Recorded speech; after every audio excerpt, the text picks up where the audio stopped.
Assalamualaikum warahmatullahi wabarakatuh. Perkenalkan, nama saya Heriana Reksa Zakia, NIM 4121113 dari Fakultas Ekonomi dan Bisnis Islam, Prodi Ekonomi Syariah, UIN Gusdur tahun 2022. Video ini dibuat untuk memenuhi tugas mata kuliah Filsafat Umum dengan dosen pengampu Bapak Fatur Rahman ME. Berikut jawaban pengertian filsafat dan berpikir filosofis. Filsafat adalah ilmu yang menyelidiki segala sesuatu dengan mendalam, mengenai ketuhanan, alam semesta, dan manusia, sehingga dapat menghasilkan pengetahuan tentang bagaimana sikap manusia setelah mencapai pengetahuan itu. Hasbullah Bakri 1990. Berpikir filosofis adalah berpikir secara radikal, yakni berpikir sampai ke akar-akarnya, sistematis, yakni berpikir secara teratur dan logis dengan urutan-urutan yang bisa dipertanggungjawabkan, dan universal, yakni berpikir secara menyeluruh, tidak hanya pada bagian-bagian khusus yang sifatnya terbatas. Sidi Ghazalba 1976. Yang kedua, sejarah pertumbuhan filsafat dan persoalan-persoalan kefilsafatan. Yang pertama, periode Yunani kuno abad ke-6 sebelum Masehi sampai 6 Masehi. Pemikiran filsafat barat diawali pada abad ke-6 sebelum Masehi yang ditandai dengan runtuhnya mite-mite dan mitos-mitos yang selama ini menjadi pembenaran terhadap setiap gejala alam. Fuad Hasan 1996. Yang kedua, periode abad pertengahan, abad ke-6 sampai 16 Masehi. Pada masa ini, filsafat begitu erat bahkan berada di bawah naungan agama. Pada saat itu tidak dimungkinkan adanya temuan ilmiah yang bertentangan dengan ajaran gereja. Masa ini juga dinamakan abad ke-8 filsafat. Yang ketiga, periode Renaissance, abad ke-14 sampai 16 Masehi.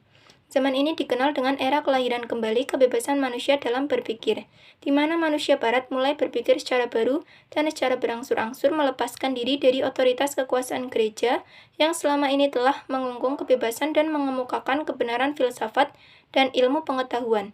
Mustansyir Rizal 2001. Yang keempat, periode modern, abad ke-17 sampai 19 Masehi.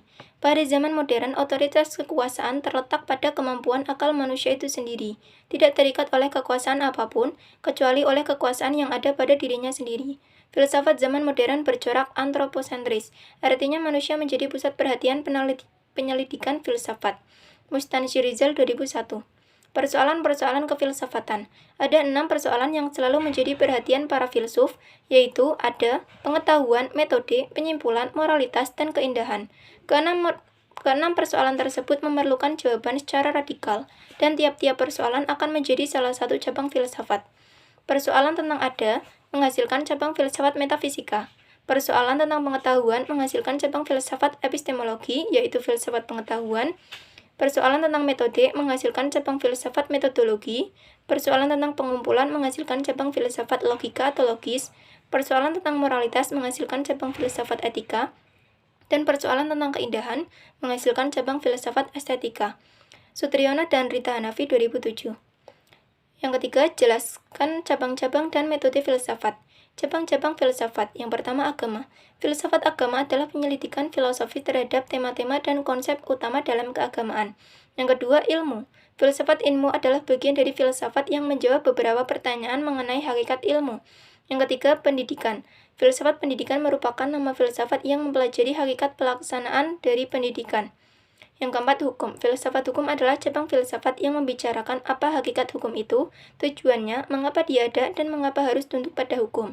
Yang kelima, pengetahuan. Merupakan filsafat khusus yang membahas berbagai macam hal yang berkenaan dengan ilmu pengetahuan. Yang keenam, politik. Filsafat politik adalah cabang ilmu dari filsafat yang mempelajari tema seperti politik, kebebasan, keadilan, hak milik, hak hukum, pemerintahan, dan penegakan hukum oleh otoritas. Yang ketujuh, kebudayaan. Filsafat yang memiliki tanggung jawab moral, menuntun dan mengarahkan kebudayaan ke arah perkembangan yang wajar berdasarkan kriteria dan prinsip-prinsip tertentu agar tujuan kebudayaan dapat meningkatkan harkat dan martabat manusia dapat tercapai. Yang kedelapan, seni adalah cabang filsafat yang membahas mengenai keindahan atau hal yang indah yang terdapat pada alam dan seni. Yang kesembilan, sejarah merupakan cabang filsafat khusus. Yang kesepuluh, bahasa adalah ilmu gabungan antara linguistik dan filsafat. Yang kesebelas, yakni psikologi.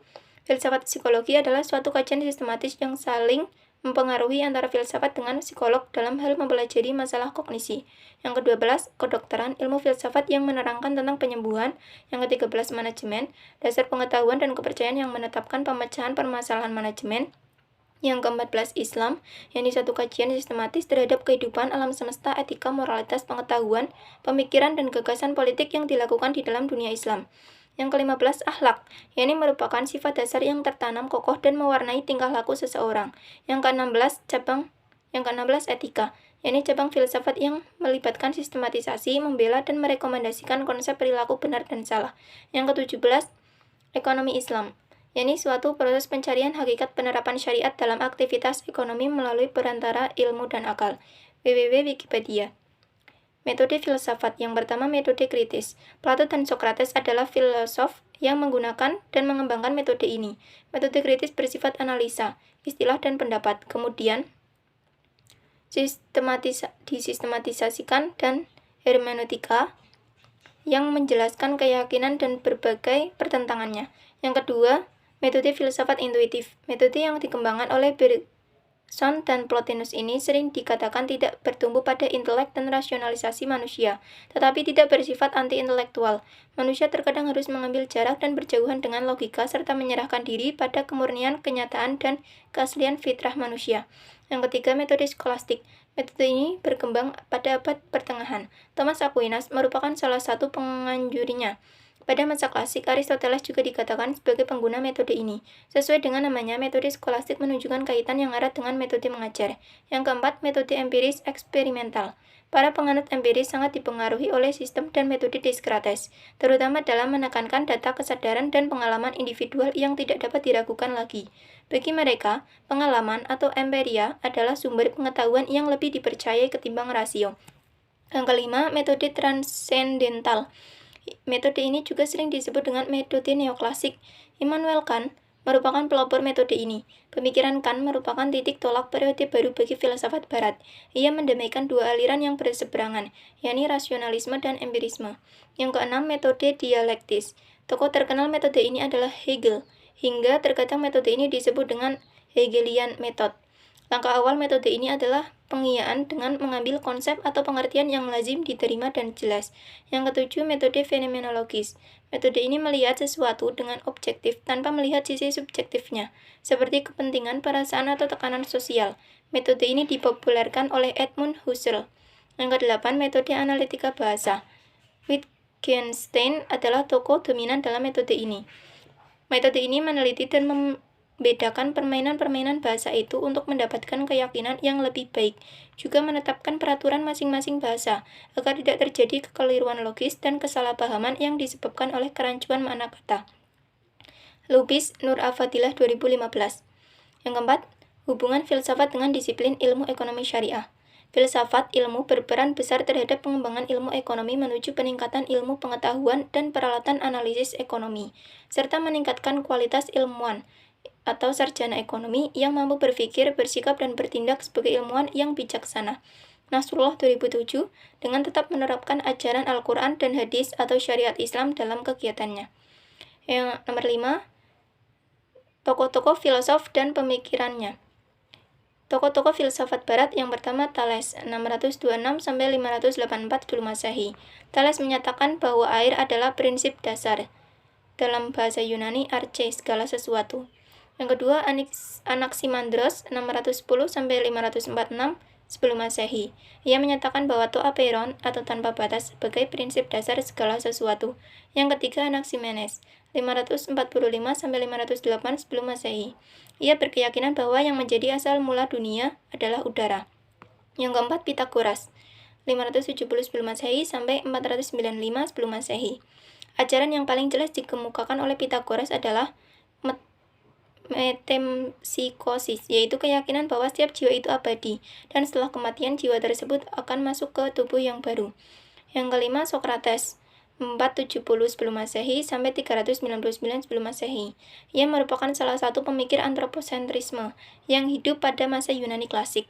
Yang keenam, Plato 472 sebelum Masehi sampai 347 sebelum Masehi. Karyanya yang paling terkenal ialah Republik, yang di dalamnya berisi uraian garis besar pandangannya pada keadaan ideal. Yang ketujuh, Aristoteles 384 sebelum Masehi sampai 322 sebelum Masehi. Aristoteles membagi filsafat menjadi 4 persoalan, yaitu logika, fisika, metafisika, dan pengetahuan praktis. Yang kedelapan, Thomas Aquinas 1225 sampai 1274, ia adalah pendukung klasik teologi kodrat yang paling menonjol dan dikenal sebagai Bapak Thomisme, dengan argumennya bahwa daya pikir atau akal didapati dalam Allah. Yang ke-9, Nicolaus Copernicus, 1473 sampai 1543, ia mengembangkan teori heliocentrisme, berpusat di matahari, tata surya dalam bentuk yang terperinci, sehingga teori tersebut bermanfaat bagi sains. Yang ke-10, Francis Bacon, 1561 sampai 1626, merupakan salah satu tokoh yang menetapkan dasar-dasar empirisme melalui penggunaan metode induktif. Yang ke-11, René Descartes, 1596 sampai 1650, pemikirannya membuat sebuah revolusi filsafat di Eropa, karena pendekatan pemikirannya bahwa semuanya tidak ada yang pasti, kecuali kenyataan bahwa seseorang bisa berpikir. Yang ke-12, John Locke, 1632 sampai 1704. Filsafat Locke dapat dikatakan anti-metafisika. Ia menerima keraguan sementara yang diajarkan oleh Descartes, tetapi ia menolak intuisi yang digunakan oleh Descartes. Yang ke-13, Immanuel Kant, 1724 sampai 1804. Kant meyakini bahwa filsafat merupakan ilmu pokok dan sumber segala pengetahuan.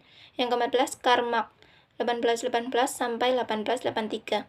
Teori-teori Marx tentang masyarakat, ekonomi, dan politik yang secara kolektif dimengerti sebagai Marxisme menyatakan bahwa umat manusia berkembang melalui perjuangan kelas. Tokoh-tokoh filsafat Islam. Yang pertama, Al-Kindi, 801 sampai 873. Di antaranya ia sangat menghargai matematika. Hal ini disebabkan karena matematika bagi Al-Kindi adalah muqaddimah bagi siapa saja yang ingin mempelajari filsafat. Yang kedua, Al-Farabi, 872 sampai 951. Menurut Al-Farabi, manusia merupakan warga negara yang merupakan salah satu syarat terbentuknya negara. Yang ketiga, Ibnu Sina, 980 sampai 1037. Adalah seorang muslim yang taat dan berusaha untuk mendamaikan filsafat rasional dengan teologi Islam. Yang keempat, Al-Ghazali, 1058 sampai 1111. Ia menolak pernyataan dari filsuf muslim klasik lainnya yang mengatakan bahwa alam itu tidak berawal. Yang kelima, Abu Barakat Al-Baghdadi, 1077 sampai 1164. Salah satu pandangannya bahwa alam ini menurutnya hadis atau baru. Yang keenam, Ibnu Rushd, 1126 sampai 1198. Ibnu Rushd berpendapat bahwa dalam agama Islam berfilsafat hukumnya boleh, bahkan bisa jadi wajib untuk kalangan tertentu.